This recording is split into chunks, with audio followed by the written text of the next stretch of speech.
We'll discuss about the 10 core concepts around PowerShell, and also this will convey the message on why you should start learning PowerShell.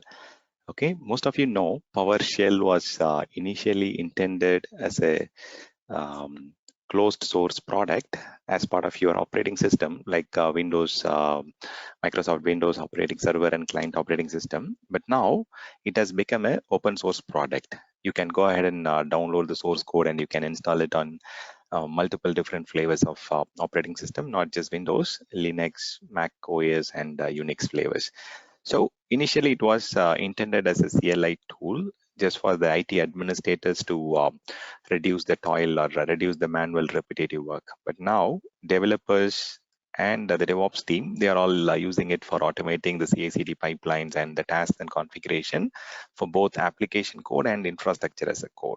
So now it has become a tool for not just Windows, Intel administrators, even the Linux administrators and the developers, DevOps team, everyone have started heavily exploring and using PowerShell. So PowerShell has grown into a cross-platform tool. Now it has been used to automate tasks not just on Microsoft Windows, even it is now very powerful across the operating system that is available in the market. PowerShell, in a nutshell, it combines the command line speed and the flexibility of scripting and the power of GUI-based admin tool. So it is not just a command line shell. It is now more of a scripting language, and it is used for automating the tasks that are repetitive in nature. And you can write scripts, and you can achieve a lot of effectiveness, and you can reduce a lot of complex and time consuming configuration and tasks. You can execute it in a second instead of running it in manual steps and GUI method. Okay, so let's start with the core concepts, the 10 core concepts that I was referring to. The very first one, as I told you, it is an open source CLI based tool or a shell, and it has its own advantages, and I have a separate session on PowerShell versus Bash Shell, okay, which we can look at a little later. But now this is more of a cross-platform tool, as I told you earlier, and this is also a scripting language. So PowerShell version 2, which is part of your Windows Server operating system, it had the integrated scripting environment. They call it as PowerShell ISE. So where you can go and write your scripts, and you can, it's not just one-line commands or commandlets. You can start writing a complete script with all functions, or with a lot of customizations, where you can go and start using it to automate the repetitive task. So PowerShell is built on .NET framework, and even the scripting with the ISE component, it is developed or built on top of the .NET CLR, the common language runtime. So you can go and extend it as you would like to. You can write your own functions, you can write a lot of classes, and you can have your own scripts and modules written for managing both Microsoft native product as well as the third-party application and the infrastructure that you have in your environment. So PowerShell is more of an automation platform. So it is mainly used for doing automation activities. So it is a task engine, and you can either do it in a scheduled way, or you can do it in a current live environment. You can schedule the tasks in the future, or you can do it right in the time. So PowerShell also helps you with a lot of additional modules. So now it is not just the tool for your Microsoft product. It has a lot of modules for your NetApp storage, VMware, PowerCLI, SCCM, Active Directory. So there are a lot of Microsoft native products, and the third-party products can be managed using different modules. I have a few more slides which talks about each of these core concepts, but on a high level, so people assume that Microsoft PowerShell is more of a command line tool, and it's just for automation, the administrative task. Not just that. So it has got a lot of capabilities around configuration management, and you can also have your configuration deployed as a code, and you can have your environment on how you would like to have it. Okay, so desired state configuration is now part of your PowerShell. I have a separate session on the DSC, the desired state configuration, and you can also integrate it into your GitHub or GitLab or your Jenkins. So this can be very much integrated into your DevOps tool chain, and you can deploy the infrastructure and the application using the CI/CD tool sets. So pretty much it can be used in a hybrid workload environment, as well as it can be used in a public cloud environment. So anything that you input to PowerShell commands, or anything that you get as output from the PowerShell commandlet, it's all .NET object. So you don't have to parse the text output. So it's already an object which can be consumed easily. So let me talk about, so the slide has some of the uses or the importance of PowerShell. As I told you, it has got a lot of, it accepts .NET objects. And on the other side, you get a lot of command line history. You can go and customize how much history you want and so on. And it comes with tab completion. You don't have to memorize any command. Automatically, it gives you the option to complete the commands, like they call it as IntelliSense in the PowerShell ISC, and the tab completion works very well.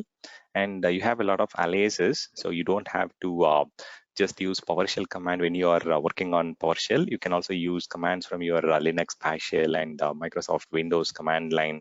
So you can go and start using the CD, the ls, and the dir, and the regular routine commands as well. So it supports aliases. And also you have an option called pipeline, where you can merge multiple commands into one execution line, and you can execute it. So that's very powerful. I have a separate session on the pipeline options. And also you get a very good documentations in console within the PowerShell. Okay, you can also extend your PowerShell using functions, classes, scripts, and modules, and it has got a very good formatting system for easier output. You can go and use different formatting options, which comes part of your PowerShell. And you have natively supported data formats like CSV, JSON, and XML. So you can keep listing the use cases or usage. So PowerShell is primarily a command line shell that helps you to work on the administrative actions or the administrative functions. So mainly it is a tool to perform automation, and you can do it in real time, or you can do it in a scheduled way. So second point, it is a scripting language. You can go and write your own scripts. It is more powerful and more secure compared to your C script or VB script or any other scripting language.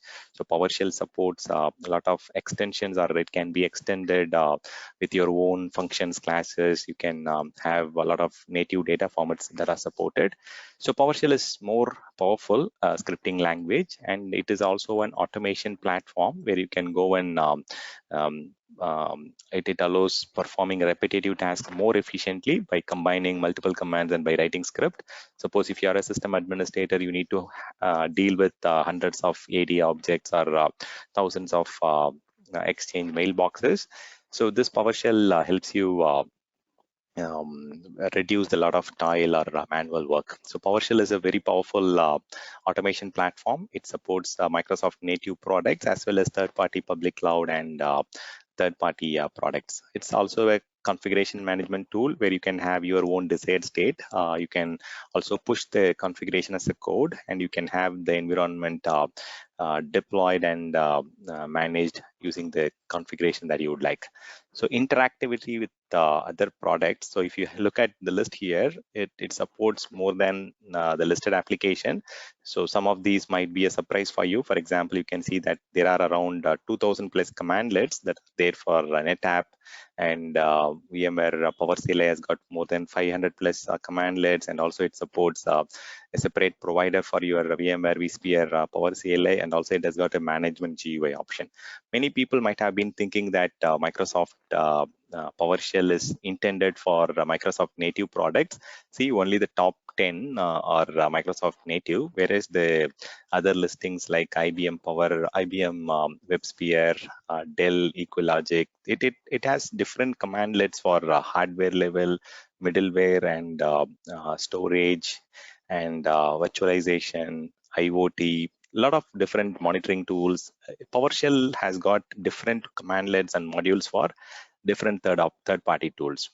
So it can interact with a different number of technologies, different number of operating systems now, and PowerShell is not just a command line shell. So it's a good powerful tool now. It's built on top of .NET framework. So anything that you create or you provide as an input and get as an output, it's all object. So many complex and time-consuming configurations and tasks can be done in a second with simple combinations of commandlets in PowerShell.